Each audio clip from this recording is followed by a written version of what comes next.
قُلْنَا اهْبِطُوا مِنْهَا جَمِيعًا، اب آیت نمبر 38 آج کا دوبارہ اللہ تبارک و تعالیٰ فرما رہا ہے قُلْنَا اهْبِطُوا مِنْهَا جَمِيعًا، ہم نے کہا اتر جاؤ اس میں سے سب کے سب. جی قُلْنَا ہم نے کہا، قال یقول کہنا، قُلْنَا ہم نے کہا، اهْبِطُوا اتر جاؤ، منہا من سے، ہا اس میں سے، منہا اس میں سے یعنی اس جنت میں سے، قُلْنَا اهْبِطُوا مِنْهَا ہم نے کہا اس میں سے اتر جاؤ. کون اترنا؟ کس سے کہا؟ جمیعاً سب سے کہا. کون ہے یہ سب؟ 3 لوگ تو ہے، ایک آدم ہے، ایک حوا ہے اور ایک ابلیس ہے. 2 انسان ہیں اور ایک شیطان ہے جو ان کو بھٹکایا. قُلْنَا اهْبِطُوا مِنْهَا جَمِيعًا ہم نے کہا تم سب کے سب اس سے اتر جاؤ. فَإِمَّا يَأْتِيَنَّكُمْ فَإِمَّا ایسا تھا یہ اما جو کہتے ہیں عربی میں، تو یہ اما اصل میں ایک لفظ نہیں ہے، یہ ان ہے اور ما ہے. پس ان اگر، ان کے بعد ما لگتا ہے ان کے معنی کو یعنی شرط، اگر کے اندر قوت پیدا کرنے کے لیے. فَإِمَّا پس اگر، یأتینکم پس اگر تم میرے پاس سے، یأتینکم تمہارے پاس آئے، اتا یأتی آنا، یأتی آنا، ٹھیک ہے، کم تمہارے پاس، فَإِمَّا يَأْتِيَنَّكُمْ پس تمہارے پاس، پس اگر تمہارے پاس آئے، منی میرے پاس سے تمہارے پاس آئے، کہاں سے آئے؟ میرے پاس سے آئے، ہدن ہدایت. قُلْنَا اهْبِطُوا مِنْهَا جَمِيعًا ہم نے کہا اس جنت سے سارے کے سارے اتر جاؤ. فَإِمَّا يَأْتِيَنَّكُمْ مِنِّي هُدًى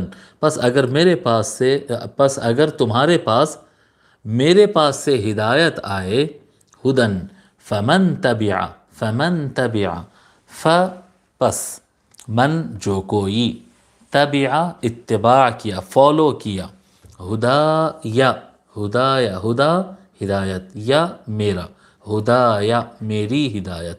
فَمَن تَبِعَ ہدایا پس جو کوئی اتباع کیا، فالو کیا میری ہدایت کو. فَإِمَّا يَأْتِيَنَّكُمْ مِنِّي هُدًى میرے پاس سے ہدایت آئی تو جو کوئی میری ہدایت کی اتباع کیا، فَلَا خَوْفٌ پس اس پر خوف نہیں ہے، پس لا نہیں، خوف علیہم ان پر، جی خوف علیہم ان پر ڈر، لا خوف علیہم ان پر کوئی ڈر نہیں، فلا خوف علیہم پس ان پر کوئی ڈر نہیں. پس فمن تبع ہدایا فلا خوف علیہم پس جو کوئی میری ہدایت کی اتباع کیا اس پر کسی قسم کا کوئی ڈر نہیں ہے. خوف نکرہ آیا ہے، نکرہ آتا ہے عموم کے لیے، عام طور خوف کسی قسم کا کوئی ڈر نہیں، جی مخصوص قسم کا یعنی جو کوئی میری ہدایت کی اتباع کرے گا اس کو آخرت میں ڈرنے کی ضرورت نہیں ہے، اس کے اوپر آخرت کا کوئی ڈر نہیں ہے. ہاں دنیا میں تو خوف اس پر رہ سکتا ہے، نہیں ایسا نہیں ہے جی، یا دنیا میں اس کے اوپر خوف نہیں رہے گا، آخرت کا خوف نہیں، نہ دنیا کا خوف رہے گا نہ اس کے لیے آخرت کا خوف رہے گا. جو اللہ تبارک و تعالیٰ کی دی ہوئی ہدایت کی اتباع کرے گا اس پر کسی قسم کا خوف نہیں رہے گا اور وہ ہر مقام پر کامیاب رہے گا. جی فلا خوف علیہم پس ان پر کوئی خوف نہیں ہے، ان پر علیہم جمع استعمال کیا نا. فمن اتبع ہدایا فلا خوف علیہم پس جو کوئی میری ہدایت کی اتباع کرے گا ان پر کوئی خوف نہیں ہے. ولا ہم یحزنون اور لا نہیں، ہم وہ، یحزن غم زدہ ہونا، جی غم زدہ ہو رہا ہے، غم والا ہے، یحزن جی حزین، یحزن غمزدہ ہو رہا ہے، یحزنون غمزدہ ہو رہے ہیں جمع. جی فلا خوف علیہم ولا هم یحزنون پس ان پر کوئی ڈر نہیں ہے اور وہ ہرگز غمزدہ نہیں ہوں گے. اب خوف ہونا اور غمزدہ ہونا ان دونوں میں فرق کیا ہے؟ جو خطرہ ہے اگر کسی کو سامنے سے کتا حملہ کر رہا، کتا ہے ایک بھونک رہا ہے اور اس کے حملے کا امکان ہے تو ڈر ہوتا، ٹھیک ہے، کتا بھونک رہا ہے، خطرناک کتا آ گیا اور بھونک رہا ہے اور ایسا لگ رہا ہے کہ حملہ کرتے تو اس سے ڈر ہوتا. اور اگر وہ کتا حملہ کر دے اور قطر دے اور کتر کر چلا جائے اور آپ کو اٹھا کر جو ہے لے جا کر دواخانے میں رکھ دیا گیا اور دواخانے میں ایڈمٹ ہے، علاج ہو رہا ہے، تو اس وقت کیا ہوتا ہے؟ اس وقت ہوتا ہے غم، اس وقت ہوتا ہے حزن. جو یعنی یہ میرے ساتھ بڑی تکلیف دی ہو گئی ہے اور میرے کو قطر دیا گیا اور میرے کو اتنا لمبا علاج کرانا پڑے گا، میں کمزور ہو گیا، میرے کام خراب ہو گئے، یہ ملال ہوتا ہے کہ یہ میرے ساتھ بہت برا ہوا، میرے ساتھ بہت برا ہوا. اس کو کہتے ہیں غم. تو ان دونوں میں خوف اور غم میں، خوف اور حزن میں، دونوں میں فرق یہ ہوا کہ جو فیوچر سے متعلق جو ڈر رہتا ہے، جو فیوچر رہتا ہے اس سے متعلق خوف رہتا ہے، اس سے متعلق ڈر رہتا ہے، اور حزن پاسٹ سے متعلق رہتا ہے. جی حزن آگے کے لیے نہیں ہوتا ہے، حزن پاسٹ کے لیے ہوتا ہے. ٹھیک ہے، فلا خوف علیہم ولا هم يحزنون، بس ان پر کوئی ڈر نہیں ہے، یعنی ان کو مستقبل میں کوئی ڈرنے کی ضرورت نہیں. جو اللہ تبارک و تعالیٰ کی دی ہوئی ہدایت پر عمل کرتا ہے اس کو اپنے مستقبل میں ڈرنے کی ضرورت ہی نہیں ہے، اس کا مستقبل اچھا ہی ہوگا. فلا خوف علیہم، ان کو کوئی ڈرنے کی ضرورت نہیں ہے اپنے فیوچر سے متعلق سوچ کر. ولا هم يحزنون، اور ایسے افراد کبھی بھی اپنے پاسٹ پر غم زدہ نہیں ہوتے. جو اللہ تبارک و تعالیٰ کی دی ہوئی ہدایت پر ہوتے وہ ہمیشہ خوش ہی ہوتے ہیں. جو بھی حالات پیچھے گزر گئے ہیں وہ اس سے نکل جاتے ہیں اور ہمیشہ خوش رہتے ہیں. فلا خوف علیہم ولا هم يحزنون. اب یہاں پر قُلْ نَهْبِطُوا آیا، دیکھیے آپ اس آیت کے اندر بھی قُلْ نَهْبِطُوا مِنْهَا جَمِيعًا، دو مرتبہ حکم آیا اترو. جی یہ میں آج صبح میں جب فجر کے بعد پڑھتے بیٹھا تھا تو یہ میرے ذہن میں آیا کہ دو اہبطو کے درمیان اللہ تبارک و تعالی مغفرت کا ذکر کیا. آیت نمبر 36 میں، آیت نمبر 36 میں اللہ تبارک و تعالی فرمائے وَقُلْ نَهْبِطُوا بَعْضُكُمْ لِبَعْضٍ عَدُوٌّ، اتر جاؤ زمین پر، چلے جاؤ اور آپس میں دونوں ایک دوسرے کے دشمن بن کے تم کو زندگی گزارنا ہے.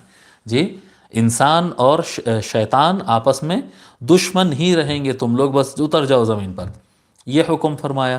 اور آیت نمبر 38 میں اللہ تبارک و تعالیٰ فرمایا تم سب کے سب اتر جاؤ. پھر وہی سارے لوگ، سارے جو بھی انسان تھے دونوں اور وہ جو شیطان تھے، سب کے سب اتر جاؤ. ہاں میرے پاس سے تم کو جب ہدایت آئے گی اگر تم اس پر عمل کرو گے تو تم کو کوئی خوف ہوگا نہ تم کو کوئی، جو بھی اس پر عمل کرے گا نہ وہ ڈر رکھے گا نہ وہ غم زدہ ہوگا. اب دونوں مرتبہ بھی اترنے کا ہی حکم ہے، لیکن دونوں کے درمیان اللہ تبارک و تعالی آیت نمبر 37 میں توبہ کا ذکر کیا ہے، توبہ کا ذکر کیا ہے. دیکھیے آپ پہلی مرتبہ اتر رہے تو صرف خطرات بتایا اللہ تبارک و تعالی کہ یہ چیز کا ڈر ہے اور یہ دشمنی ہے اور تم کو بس لڑتے ہی رہنا ہے ایک مدت تک، قیامت آنے والی ہے. الی حین بعضکم لبعض عدو ولکم فی الارض مستقر ومتاع الی حین، قیامت موت آنے تک اور قیامت قائم ہونے تک ہی تم کو صرف ایک دوسرے سے دشمنی نبھاتے رہنا ہے، یہ فرمایا. لیکن جب توبہ کے الفاظ بیچ میں آ گئے اور اگر کیا کہتے ہیں آدم نے توبہ کر لیا، جب توبہ کا ذکر آ گیا تو اس کے بعد اللہ تبارک و تعالی وہی اترنے کو دوبارہ کہا. وہ دوسرا اترنا نہیں تھا، اترنا تو وہی تھا، جنت سے ایک ہی مرتبہ اترے ہیں، لیکن جب اس مرتبہ اترنے کی بات کیا اللہ تبارک و تعالی تو وہاں پر اللہ تبارک و تعالی ہدایت کا ذکر کر دیا، ہدایت کا ذکر فرما دیا ہے اور کہا کہ میرے پاس سے ہدایت آئی. دیکھیے اس میں کیا تھا، اس میں خطرہ بیان کیا اللہ تبارک و تعالی، لیکن جہاں پر توبہ کا ذکر آ گیا تو اللہ تبارک و تعالی پھر امید بیان کیا. اللہ تبارک و تعالی دوبارہ امید بیان کیا اور یہ نہیں کہا کہ بس تم کو دشمنی کرنا ہے اور تم کو شیطان سے کیا کہتے ہیں بچتے رہنا ہے، ڈرتے رہنا ہے، جی لڑتے رہنا ہے، یہ نہیں فرمایا، بلکہ یہ فرمایا کہ میرے پاس سے ہدایت آئے گی. اب اس میں جو بھی اس پر عمل کر لے گا اس کو کوئی پھر آگے فیوچر میں خطرہ نہیں ہوتا ہے. تو یہ توبہ کے برکات ہوتے ہیں کہ جب اللہ کے بارگاہ میں بندہ توبہ کرتا ہے، اللہ کی بارگاہ میں جب بندہ توبہ کرتا ہے تو اللہ تبارک و تعالی اس کے لیے راستے کھول دیتا ہے. اللہ تبارک و تعالی اس کو اس کے غم سے، پریشانی سے، تکلیف سے ہدایت کی طرف جانے اور اس کو یعنی فیصلہ لینے کہ مجھے کیا کرنا چاہیے یہ ٹائم پر، یہ صلاحیت اور یہ کیا کہتے ہیں شرح صدر، سینہ کھل جانا، عقل روشن ہو جانا، راستہ سمجھ میں آنے لگتا ہے. کب؟ جب بندہ اللہ تبارک و تعالیٰ کی بارگاہ میں توبہ کرے. اپنے گناہ پر پشیمان ہو، اپنے گناہ پر غمزدہ ہو اور اس گناہ کو ترک کر دے اور اللہ کی راہ میں چلنا شروع کر دے اور اس کی اتباع کرنا، اللہ کے حکم کی، اللہ کی ہدایت کی اتباع کرنا شروع کر دے، تو اس کے لیے راستے کھلنا شروع ہو جاتے ہیں۔